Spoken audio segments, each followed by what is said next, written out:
So I'll only take a minute, but I do want to say what a great pleasure it is to introduce my friend Dave Egner to come up and talk about the question of can innovation save Detroit. I met Dave in 2008. We were at a conference in Detroit, I think it was sponsored by Living Cities actually, that brought together people from around the country to start to think about issues in Detroit. Roundtable format, maybe 20 of us, and at some point they asked all of us for closing comments, and my closing comment was that Detroit's problems were really just a demand side issue. And I had never met Dave Egner.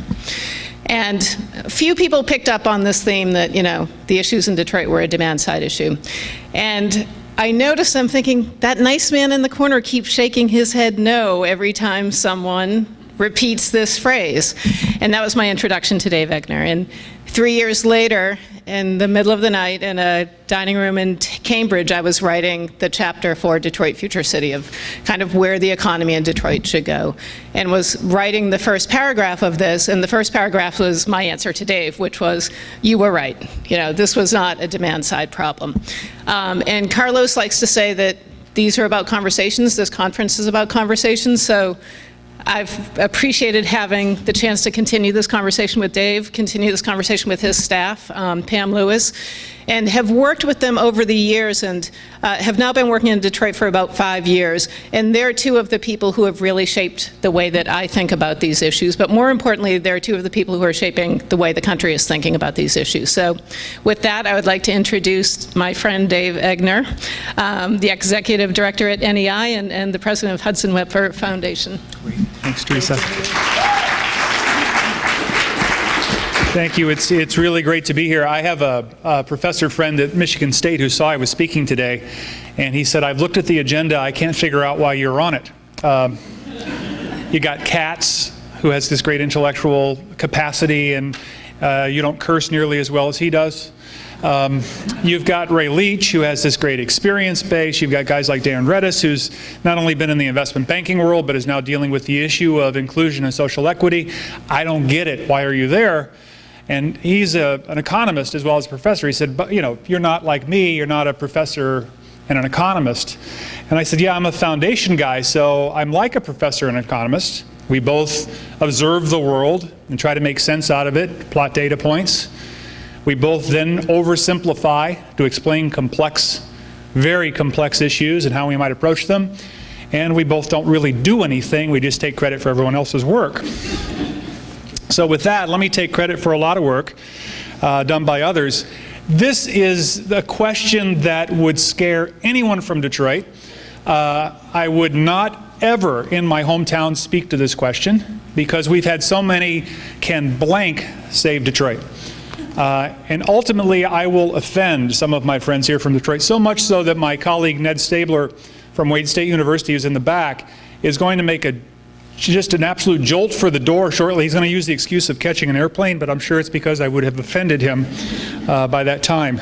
So I want to talk about how Detroit got where it is, come back to what is the current state of affairs in terms of why it matters, and then speak to this issue of innovation.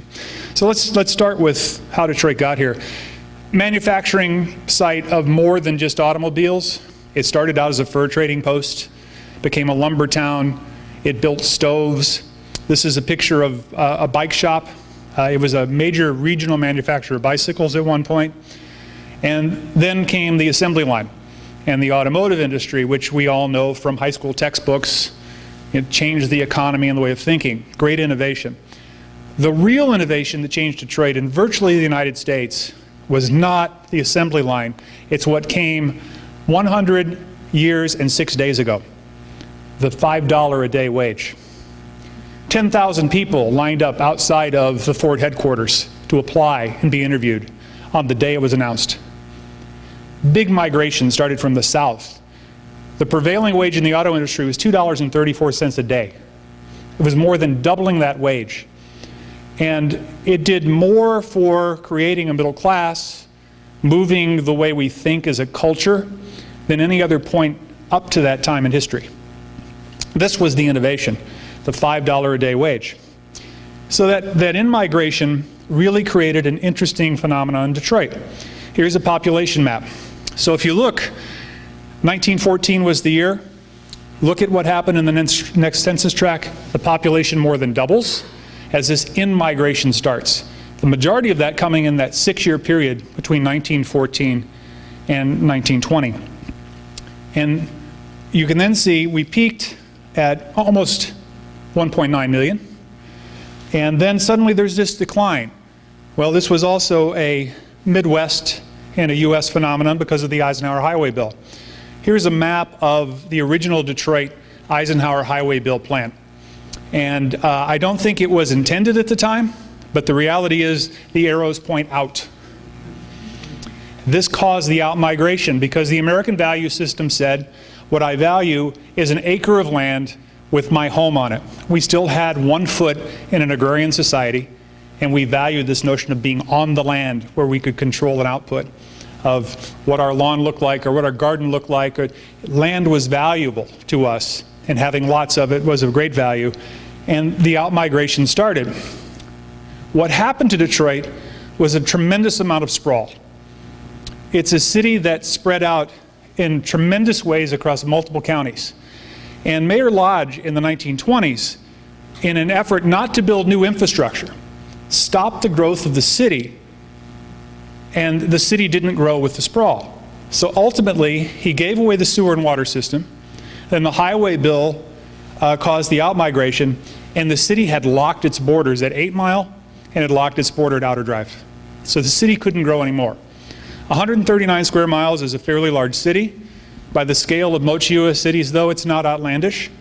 If you look at North American cities, Toronto is about 230 square miles. So Detroit could have contained its tax base differently had it said, we won't give away water and sewer unless you're part of the city. If I could go back in a time machine and change one decision, that would be the decision I would change. It would change the pattern. Now, the other interesting thing about this map, to give context to this whole issue of innovation and difficulty in Detroit, is the political dynamics that developed in this geography. Dynamics that were politics, and they were politics of race. So we have county separations and municipal separations. There's more than 130 municipal government seats that sit in this landmass. So any change is happening with home rule dominates a very small burg and affects a very large region. The other thing that happened was these county lines. So you'll notice just Detroit is the big yellow blotch there. Just to the north of that there's a line. That's 8 Mile. I'm sure you've all seen the movie 8 Mile or heard the song 8 Mile. I was singing that in the shower this morning. That dividing line is critical because it became the dividing line of race. Oakland County became one of the wealthiest counties in America. Wayne County, as people migrated, they originally migrated primarily north.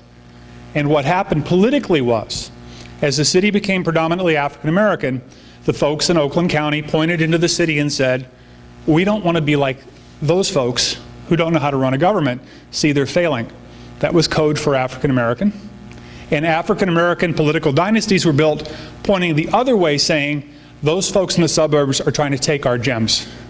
So we created an impasse, racially and politically, that bogged the economy down for decades. And we simply ignored it was happening because at the moment we were stuck in the dynamics of the politics in what was a very dynamic, healthy economic time. So we paid no attention to what was this really divisive set of behaviors. In the meantime, the auto industry continues to grow and the culture starts to change.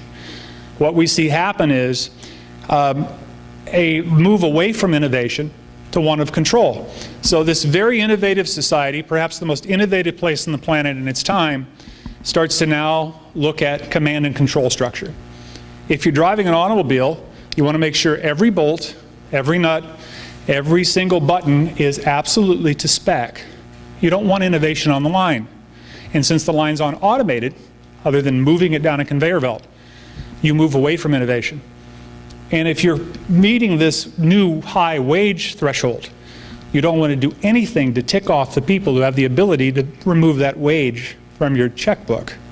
So ultimately, if you're a worker in that system, you conform and you lose your innovation.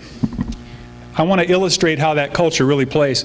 This is my childhood hero, It's my grandfather with my grandmother on their honeymoon. They, at the time, were in what was the southern Illinois, about 60 miles from the Kentucky border where my grandfather grew up. And at 13, his father was killed. They had a farm, and he was killed in a farming accident. It was 1921. And in order to support the family, my grandfather took a series of trains from southern Illinois into Detroit, because that's where the jobs were, and that's where the money was. And at 13, he lied about his age and worked in the factories, sent the check home to keep the family going. I always ask him, how did you keep a job at 13? Well, first of all, there was a receding hairline in part of the family, so I'm sure he was already balding and looked beyond his age. But he learned very quickly to watch other people, imitate their actions, and figure out a way to do it just a little bit better.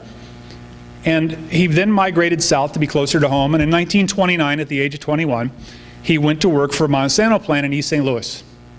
He walked in pushing a broom, and the stock market crashed 60 days later. Within 60 days, this 21-year-old had made himself so invaluable, he never missed a day of work. 42 years later, he left the highest paid hourly employee and a steam and electrical engineer. And I said again, how did you do that? And one of the most innovative statements ever. If someone said, do you know how to do something? I was the first to shoot up my hand, whether I knew it or not. And I'd watch and I'd observe and I'd figure out a way to do it just a little bit better. Fast forward to 1984, my graduation year from college and just before his death. And I was explaining the kind of company I wanted to go to work for. And this innovative hero in my life took this very sour look, pointed his finger right into my chest and said, you'll work for whoever will have you, you'll keep your mouth shut, and you'll stay there as long as they'll keep you. What happened?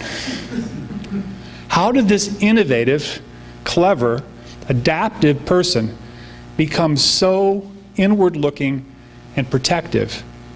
That's the illustration of what happened to the American worker in manufacturing, and that's what Detroit's centered around for the longest time. Protect what you have. Don't innovate, you'll lose what you've got. Don't even think about leaving unless they're going to fire you. You've got to hold on to your potential future earnings. Don't think differently. Think about it. It's the culture you probably saw from your parents or your grandparents or someone else in that space. This is a picture of me as a small child in a snowstorm. Fast forward to what's happened because we missed global trends. As we continued to protect, Detroit missed trends. Primarily what the book, The Race Against the Machine, would call the Great Decoupling. The move away from the connection of work and productivity. As we automated, we produced less revenue into an unskilled workforce. And so this is the statistics and the real story of Michigan and Detroit between 2000 and 2010. Half of the jobs in the United States were lost in the state of Michigan. Almost 400,000 manufacturing jobs lost in the state of Michigan. And the most telling statistic up here, we dropped from 18th to 39th on the Prosperity Index among the 52 largest metro cities in the United States. That unprecedented drop directly connected to a value system that did not value continued and higher education. Why go to school? I can go across the street and get to work on the line. Work for Ford's, not Ford, by the way, if you're in Detroit, Ford's. And I can make enough money to have my home, a place up north, a snowmobile, and a boat. That's the culture. That's what we believe. That's what we think. And we believed that until the auto crash in the late 2008-2009 period. And that's how we behaved, and that's what we protected. Look at what this did to us demographically. This is a chart of educational attainment. Persons over the age of 21 with a college degree, the darker it gets, the more density of the degree. Look at the city of Detroit, which would be right in the center of the map. Not a lot of dark space there. And you would say, okay, well, the college educated migrated to that first and second ring suburb. If you look at Chicago and Minneapolis, St. Paul, that population of 25 to 34 with a high school or with a college degree is double the density it is in Detroit. We simply lost the ability to go to school, and continue to learn because our value and culture system pushed us away from that. Another result, poverty. The darker the spot, the greater the poverty. The out-migration into the suburbs created a poor population in the city. The highway bill started the outflow, along with the water line and sewer systems. And then many people would peg it back to what was the riots in the late 60s. Truly happened before that in the out-migration. And if you look at the change that happened between 1965 and 1975, it became a migration of the middle class. Race was less significant than what was wealth. So the middle class migrated out regardless of race. And we ended up with a very, very poor city. So I could stop there and say, that's Detroit, thank you very much. Send your checks to the New Economy Initiative, we're working on it. But instead, I'd like to talk about why Detroit matters. The assets that exist in this city are unprecedented in the United States. And because of the auto industry, we forgot to look at them. We were too busy protecting ourselves and not looking around. This is the most cross-border in North America. More goods will come across this bridge between Ontario and Wayne County, Michigan, than any other point on the continent. We have the most sophisticated transportation distribution and logistics system in the world, thanks to the autos. Not exploited, not used to the extent it could be. You've got Windsor that's there. This could be the largest binational center for business in the United States. If Microsoft can build a plant in Vancouver, 2.5-hour train ride from Seattle, I'm 2.5 minutes from Windsor. Why can't we do something with this border in a different way? 3 Tier 1 research universities within 80 miles of each other, producing about $2 billion a year in research from public dollars.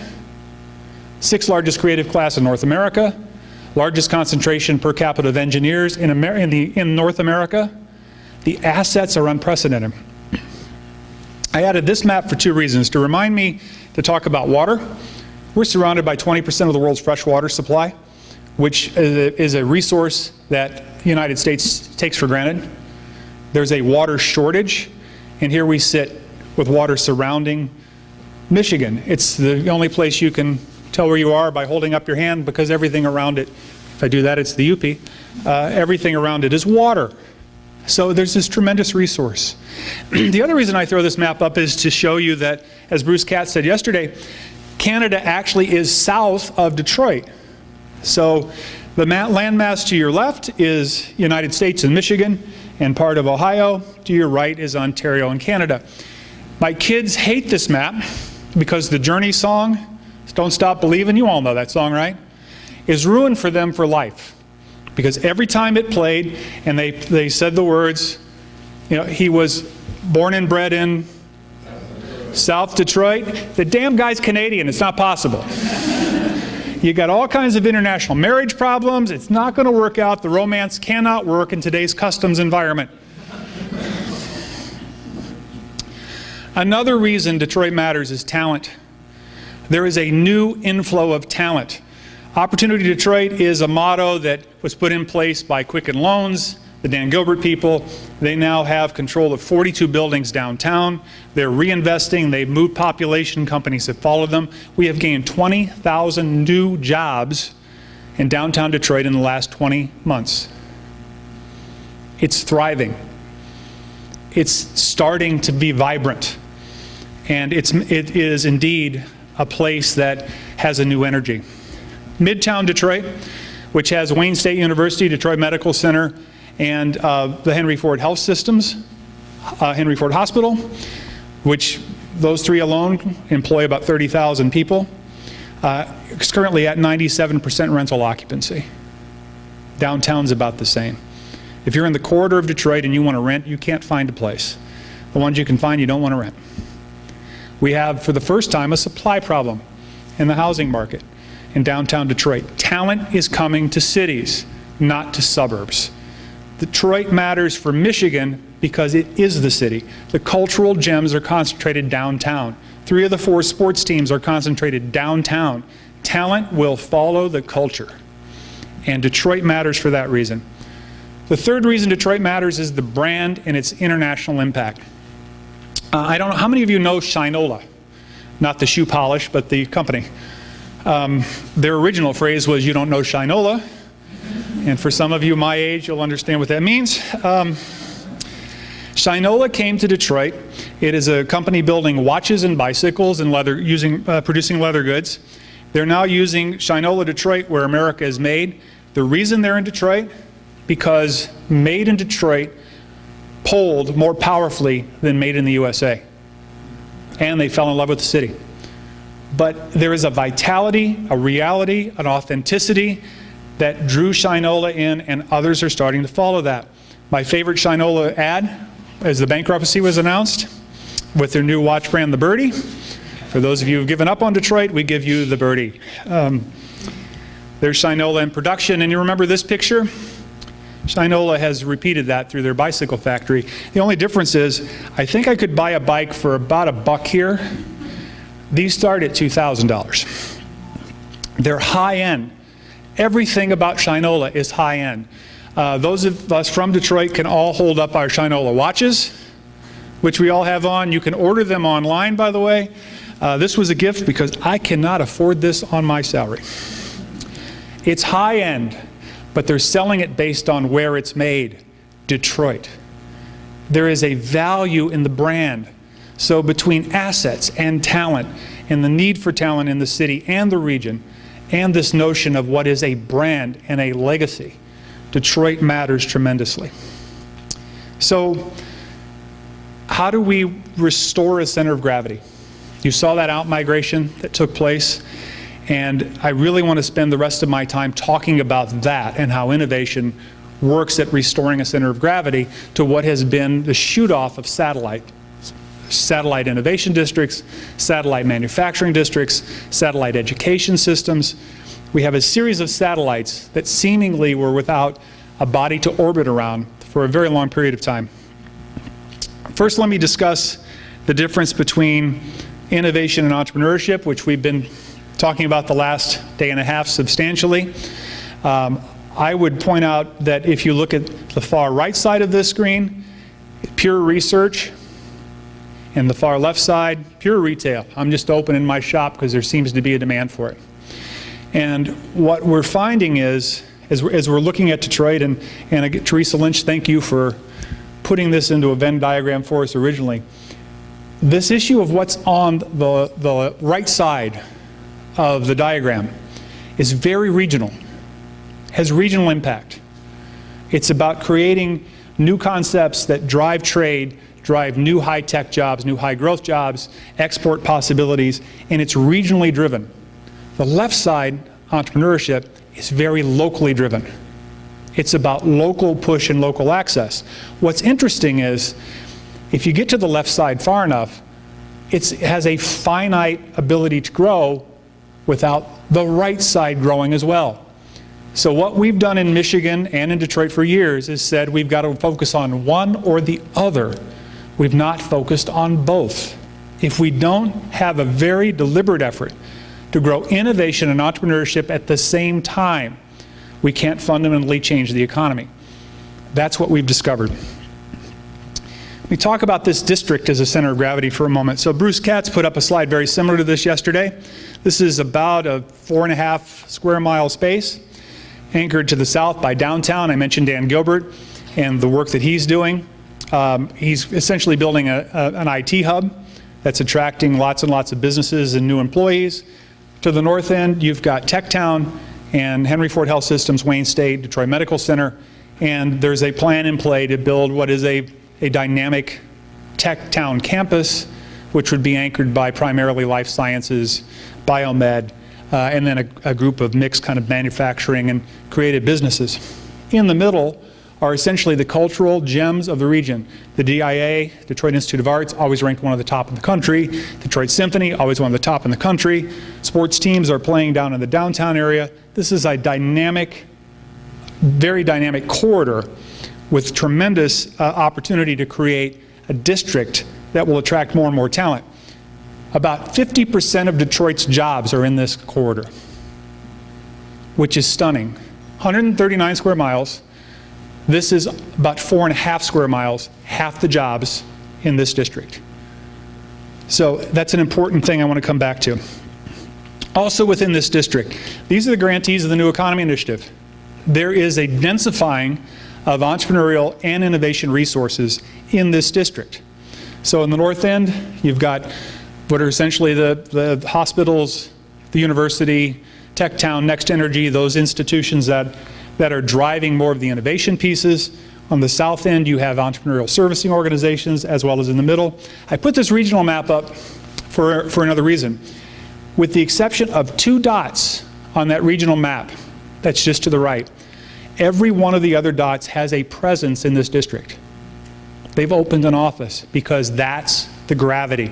That's the center of gravity that's pulling it in. So here's our theory of change. First, we want to affect innovation in a new way. We've got orbiting satellites. We've got to create a new center of gravity around a new innovation district that's declared an innovation district and behaves like an innovation district within that corridor. If we do that, we can have an exchange of talent and capital that moves to the University of Michigan, Michigan State University, what is a series of tech and medical small hubs in Oakland County and a defense corridor in Oakland and Macomb County. By the way, these dots follow the Eisenhower Highway system. The out-migration built these orbiting satellites. I also added Windsor to this. We've got to find a way to make this a binational city. It's my objective, although we haven't convinced the city yet, that we'll have the first binational innovation district in the world. Don't know if we'll get there, but it's really an interesting concept. University of Windsor is being used by Chrysler and Fiat to actually do education in Italy and to do research for them. We should suck them right into our district. Let's talk locally for a moment. This is a very interesting map. So the darker the green, the more enterprises are starting with an actual employee. We've taken the 0 out. So if you have a Schedule C that you filled out on your tax form, this is your residence. Some would say, well, how do we know they're working where they live? Most of these businesses are in the garage or in the house or near the house. We know that. So if there is essentially an employee, you've claimed yourself as an employee, you're rated on this chart. This suggests a couple things. And if you actually look and compare this to 50 peer cities, if you're white in Detroit, we are #1 in producing entrepreneurs. If you're African American in Detroit, we are #8 out of 50 cities at producing new business enterprises. The problem isn't the enterprise production, it's getting to the point of employing people. So if you're white and you have access to the resources that are in that district or pathways to it, if you look at that statistic, we're #2 in getting enterprises to gathering employees. But if you're African American in the city of Detroit with a new enterprise, you rank 46th. If you're a woman, you rank 50 out of 50. So the problem is not entrepreneurs and business starts. The problem is resources and capital to those businesses to grow and connect them effectively to the demand base. We've got the tools, we're just not getting them to the people who need them. So our strategy in this space, use the district with a push strategy to take all of those resources we just showed and push them into the neighborhoods with the greatest density of entrepreneurial starts. We're already doing this in the Southwest area with a program called Prosper Us, and we're seeing tremendous results very early on. We want to replicate this immediately in 4 other neighborhoods. And again, I put Windsor on because we've got to find a way to make that connection. This is my dog and I in a snowstorm very recently. How are we going to do that? First thing we did is we did the first ever asset mapping of what were the tools in Detroit. This is a portion of the BizGrid. It's actually about 1.5 feet long and about 8 or 9 inches wide. It is the first mapping of the resources that entrepreneurs need that has been vetted and mystery shopped by the ecosystem itself, which is what's critically important about it. When we decided to make this happen, we said to the ecosystem players, you have to figure out who's doing what they ought to do. So if you said you were providing capital, you got a phone call from someone saying they needed capital. If you did not, show the ability to produce. Whoops, you didn't make the list. You're off. So these are the viable 54 servicing organizations we know that are in the city. Easy to navigate. You can figure out very quickly where you can find the resources you need, how to make a phone call. Wayne State University just hosted the first ever BizGrid Live. We had, Ned, was it 40 out of the 54 showed up? 40 out of the 54 on this grid came, and 300 to 400 entrepreneurs came through the door that day to do speed dating. Small tables up, entrepreneurs going to where they thought they needed to go, and for the first time we had a disconnected system because all these folks have been underfunded and protecting their own funding and not talking to one another. For the first time I saw people say, you don't need me, you need to go see Bob across the hall there. You need to go over to that end because the people you need are in that area. The system has discovered itself for the first time in its history, and that's going to fuel neighborhoods. We're also going to launch a new competition in March that I can't talk much about because we're trying to do a big press announcement, but we will be recognizing one business, existing business in the footprint of Detroit every week for at least 30 consecutive weeks, with the notion of promoting the fact we have entrepreneurs, we want to connect them to a system, we're going to reward them immediately with capital and try to move them into an employable space where they're hiring people and where they're connected differently to a demand space. And then we're going to highlight them. This is critical. The competition is not about the businesses, it's about the promotion. We've got to continue to highlight this vibrancy of entrepreneurs and how they can connect into the ecosystem.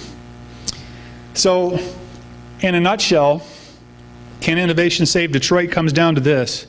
Can we find a way to connect innovation and entrepreneurship, regional connection, back to local activity and business starts?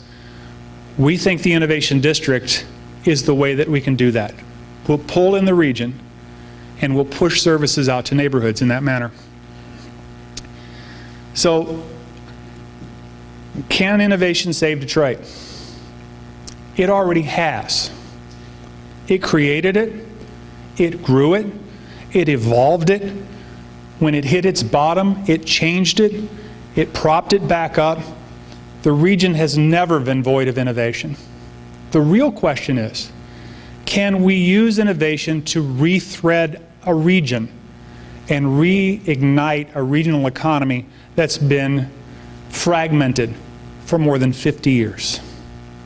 The real question is, can we use innovation to spark new entrepreneurial activity in a way that will create new jobs, in a way that will do it in an inclusive and socially equitable way?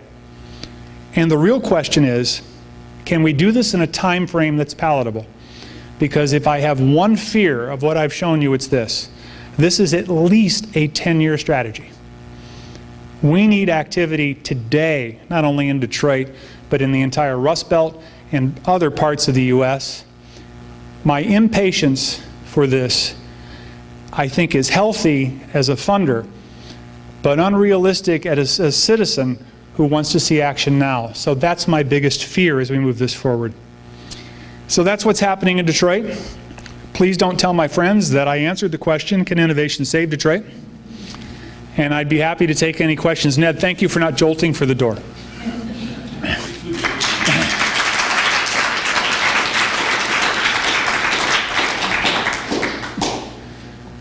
Sure.